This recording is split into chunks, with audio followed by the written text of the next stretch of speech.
মাস পর থেকে মানে জানুয়ারি ফেব্রুয়ারি মার্চ মাসের পর থেকে এপ্রিল থেকে আপনারা এই রাস্তা হওয়ার আগ পর্যন্ত রেগুলার আমার বাসায় যাবেন। আমার বউ আপনাদেরকে যদি আমি রাস্তা করে দিতে না পারি তাহলে রেগুলার ভাত খাওয়াই দিতে হইব। কারণ আমি দেখছি যে মাধবপুর পুরা ঘুরে আমার মনে হয়েছে রামেশ্বর রে আগে সম্মান করা আমার জন্য একেবারে জরুরি হয়ে পড়ছে। যেমনে পারি নিজের টাকা দিয়া পারি, সরকারের টাকা দিয়া পারি। আমি যদি আগে কোনোদিন রামেশ্বরে আসতাম তাইলে এমপি না হয়েও লাইভ করে হইলো অন্তত চেষ্টা করতাম অন্তত তাদের টনক নড়াইয়া রাস্তাটা করার। কিন্তু আমার দুর্ভাগ্য যে আমি আসি না এইখানে। আমি আপনাদেরকে একটা কথা বলি যে ঈশ্বরের কৃপা কি কি কৃপা জানেন? যে এইবার যদি আমি না দাঁড়াইতাম তাইলে তো রাস্তা হইতো তো দূরের কথা, রাস্তার কথাও আবার বলার সুযোগ পাইতেন না। কারণ না দাঁড়াইলে তো নির্বাচন হইতো না, ভোট দেওয়ার সুযোগ পাইতেন না। এরা এখন আমি আসাতে রামেশ্বর আসবে বিভিন্ন নেতারা আইসা বলবে যে ভাই তোমরা আমারে ভোট দাও, প্রয়োজনে রামেশ্বর দিয়া বাংলাদেশ বিমান নামাই দিব, তাও ভোটটা মিস করো না। কিন্তু এখন তো আর সময় নাই রে ভাই। আমাদের এখানে এখন আর রামেশ্বরের মানুষের মনে উঠা। আমি রামেশ্বরে যখন ঢুকলাম বাচ্চা বয়স্ক যারা আছে তারা দেখলাম খালি সুমন ভাই করে চিল্লাইতেছে। তখন আমার মনে হয়েছে যে এরা আমার দেখার আগে আসার আগে আমার কাজ শুরুর আগেই সুমন ভাই করে চিল্লাই কেন? কারণ আমার কাছে মনে হয়েছে যে এরা কোনো কারণে মাহবুব ভাই করে চিল্লাইতে ব্যর্থ হইয়া এটা ঘৃণায় রূপান্তরিত হইয়া এখন সুমন ভাই শুনেন। আমিও ঠিক আজকে ব্যারিস্টার সুমনরে আপনারা সুমন ভাই বলতেছেন, মনে রাখেন আমিও যদি 5 বছর পরে কোনো কাজ না করতে পারি কোনো না কোনো একদিন দেখবেন আমার প্রতি আপনাদের ঘৃণা সৃষ্টি হবে। এটা মানুষের নিয়ম। আপনার কাছে আমি কাঁদতে থাকবো, বারবার কাঁদবো। আর আমার তো মনে হয় যে তাও দিনে শীতের বেলা এই বৃষ্টির বেলা তো মনে হয় কোনো ভদ্রলোক এমনি আইতেই পারে না। যে পিছলা বাসলা দেখলাম যে আমি তো দেখি যে পুলিশের ট্রেনিং সার দানা দিয়া রামেশ্বর বাটাই দিলি। তুই যদি রামেশ্বর বাবা কমর না ভাইয়া যাইতে পারো তাইলে তুই চাই পুলিশে। আমি আপনাদের জন্য খুবই দুঃখ প্রকাশ করতেছি।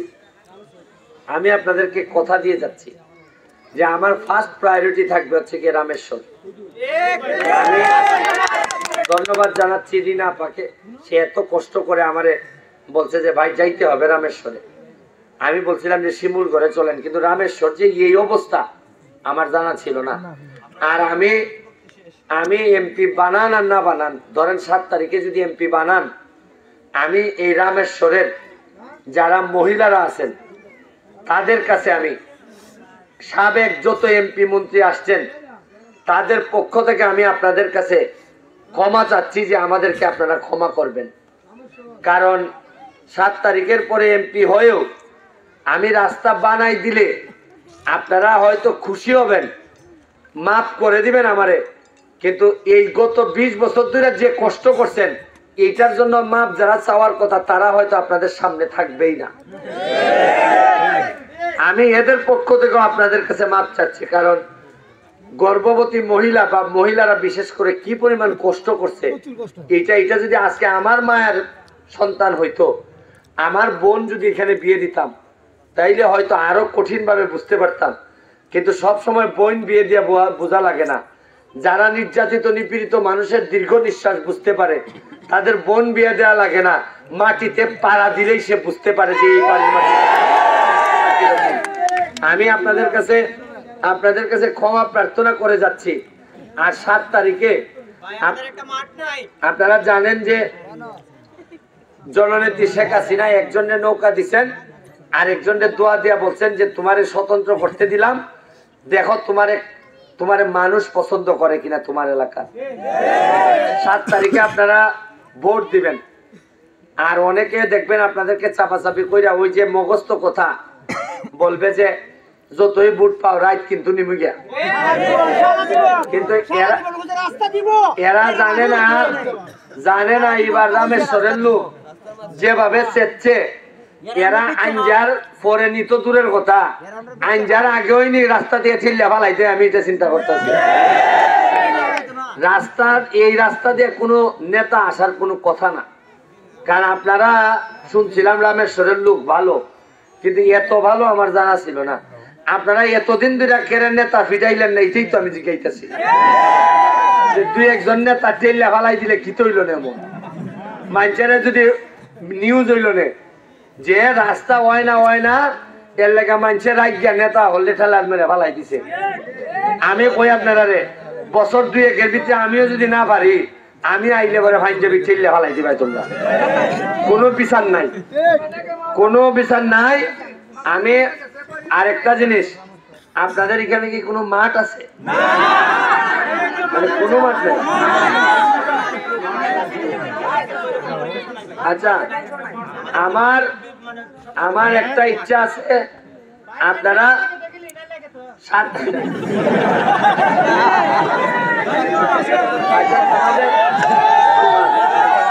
তোমাদের কথা শুনে আমার মনে হইতেছে, বিশ্বাস করো, যে আমি যদি পারলে এখন একটা মাঠ করে দিয়ে যেতে পারতাম, আমার আরো ভালো লাগতো। তবে তোমরা জায়গা দেখতে থাকো, সরকারি জায়গা হোক, দখলকৃত জায়গা হোক, যদি সরকারি জায়গাও না পাওয়া যায়, দখলকৃত জায়গাও যদি না পাওয়া যায়, তাইলে আমার সাথে বসবা। মাঠ আর রাস্তাটা আগে, আমি দরকার হইলে 3 জায়গা রাখিয়া বা 4 জায়গা এক জায়গায় রাখিয়া হইল। তবে আমি এমন ভাবে রামেশ্বরের কাজ করে যেতে চাই। আমার একটা স্বপ্ন, রামেশ্বরকে যেভাবে ঠকানো হয়েছে, রামেশ্বরকে আমি এমন ভাবে এদেরকে সমৃদ্ধ এবং সন্তুষ্ট করতে চাই যে আমার বিশ্বাস এমন আনন্দ এবং খুশিতে আপনাদেরকে রাখতে চাই। ভোট আমি এইবারই চাই যে আগামীবার আপনারা আমার বাসায় গিয়ে ভোট দিয়ে আসবেন। আমার এটা স্বপ্ন যে ভালোবাসলে যে কি পরিমাণ ভালোবাসা পাওয়া যায়, আপনাদের সাউন্ডের মধ্যে এটা আছে। দেখেন, ভালোবাসা তো কাজ তো এখনো শুরুই করি নাই, তাতে যে সাউন্ড আপনারা দিছেন, আমার বিশ্বাস একটা মাঠ আর একটা রাস্তা করে দিলে, আমার বিশ্বাস আপনারা যে ভালোবাসা আমারে দিবেন, এই ভালোবাসা হয়তো আমাকে বহুদূর নিয়ে যাবে। আরেকটা জিনিস মনে রাখেন, আমি ব্যারিস্টার সুমন, আমার ফেসবুকে আপনারা বহু আগেই হয়তো অনেকেই দেখছেন। মনে রাখেন, আমি যারে ভালোবাসা দেই তারে কোনোদিন পিঠ দেই না।